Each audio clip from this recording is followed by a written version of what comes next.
Just over a month until her budget, but the Chancellor, Rachel Reeves, is off on her travels. She arrives in Washington today to insist the economy is going to keep growing.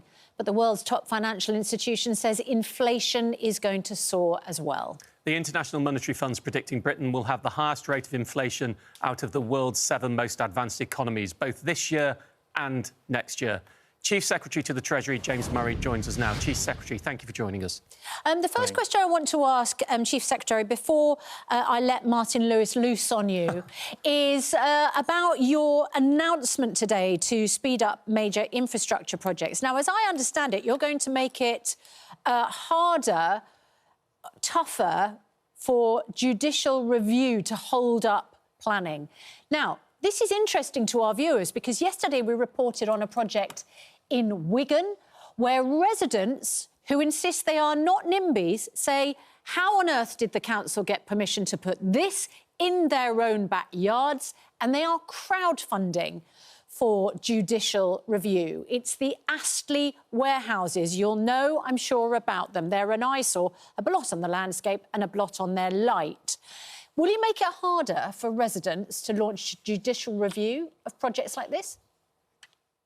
No, it won't, but it will speed up the process. And that's what we're announcing today, and that we're going to be working with the judiciary to introduce reforms next year to shorten the length of time it takes for a judicial review to take place. So people will still be able to have a judicial review, if that's what they want to do.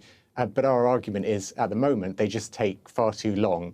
And it means that decisions, even when the judicial review is not upheld and the project ultimately goes ahead, they just slow down far too much because of the way the process is at the moment. So I can give you an example that at the moment, the average judicial review takes about 1.5 years, and the changes that we're going to work with the judiciary on to introduce next year will cut at least 6 months off that. So it will speed up the process and mean that we get to a decision quicker, so that if the judicial review is not upheld, we can get on with building that infrastructure and so on, roads, energy infrastructure, all the things that we need to make this country work better.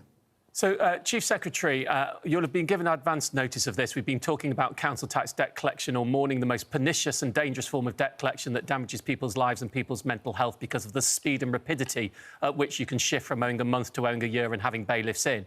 Last time I was on the show, your colleague Pat McFadden said you were going to launch a consultation. That consultation has closed. Since, we've lost Angela Rayner and we've lost the minister in charge, and I'm not hearing any dates of when this consultation is going to come out and things will change. Just to give you an example, Mrs O on X, husband had a stroke and was self-employed, so income immediately gone. Council sent in bailiffs, terrified my children and wouldn't work with me. When are we going to see change? So you're right, Martin, to point to that consultation, which has been carried out by the Ministry for Housing, Communities and Local Government. And although the ministers have changed, the consultation is still being looked at by the department, and the ministers will obviously look at that as well, and then they'll be coming forward with their response in due course. I haven't got an exact date I can give you today. I'm sorry, I haven't got a date I can give you today. Is but due I can course reassure the beginning you of 26, the middle of 26, the end of 26, or 2042? When is due course? Yeah, I'm going to disappoint you a little bit, Martin, and your viewers, and I can't give you an exact date today, but I can reassure you that the department's looking at all those responses and taking it very seriously. Now, while we're on council tax, there have been many calls for a wealth tax to come in the budget. I know you won't tell me what's coming in the budget, but we do effectively already have a semi-wealth tax in the form of council tax. Now, currently, someone who lives in Westminster in Band H, which could be a house worth 10, 20, 30 million pounds, pays £2,000 a year council tax. Someone who lives in Rutland in the Midlands in Band B, which is one of the second lowest band, so will be a far, far smaller and less valuable property, also pays £2,000 council tax. Wow. Is that fair? The way that the council tax system operates has grown up over many years. The valuations, as you know, are based on 1991 values, and different councils have put tax up at different rates. I'm not going to announce anything today that the Chancellor... Forgive me, I didn't ask you to announce anything. I asked you if it was fair that someone in Band H in Westminster in a multi-tens of million pounds house pays the same as someone in Band B in Rutland. That was all I asked. It wasn't a policy question yet. OK, yet, you say. But the point I was making is that the way that council tax has evolved over years, there are lots of historic reasons for different councils putting up council tax at different rates. So in individual cases, there'll be reasons why tax is higher or lower in specific areas. But I think more widely, if you look at, if I could just make this point briefly, if you look at what we did at the budget last year, we made sure that we increased taxes on assets and the wealthy, where we had to raise revenue for the public finances, whether that's through capital gains tax, inheritance tax, looking at VAT on private school fees and so on, abolishing the non-dom tax status. All of that was about making sure that the tax changes we had to make at the budget last year were fair. Well, I was talking about council tax, which was valued in 1991 by a second-gear drive-by valuation of estate agents that was meant to be a stopgap to last a couple of years. That was 1991. Here we are 34-odd years later. Nothing has been changed. While local councils set council tax, you're the one in charge of the banding. You could, and the IFS has talked about this recently, the Institute of Fiscal Studies, you could do a fundamental revaluation with a lot more bands based on current prices that would actually go a little bit of the way towards the call of a wealth tax that's being put out by many people. Is that something that is being considered? Is it something you think would be fair? Well, as I started saying in my last answer, I'm not going to make any announcements today. That the budget's coming up on November the 26th.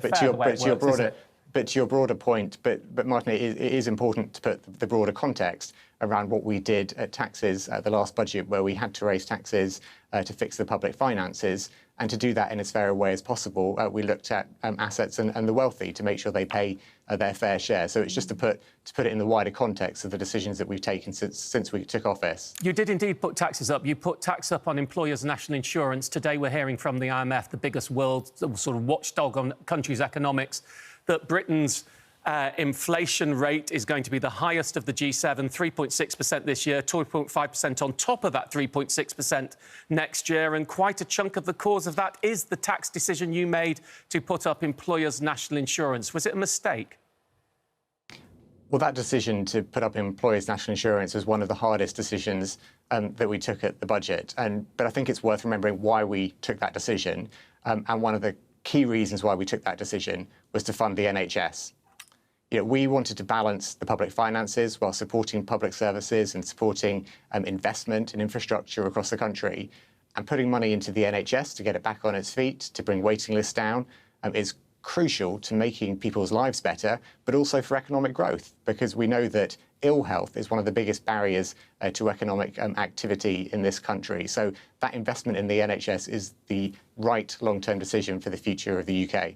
Well, let's hope that we do see improvements in the NHS, because I think it's universally accepted it's much needed. But surely the main reason you did it is you'd made an electoral promise not to put up income tax, not to put up VAT, not to put up tax on working people with national insurance, and therefore you had no other choice left, because you had electorally tied yourself into putting your hands behind your back, so you had to do this rise that ends up putting up inflation and putting up costs for people. I mean, that's the main reason it happened, because you had little choice to do anything else, isn't it?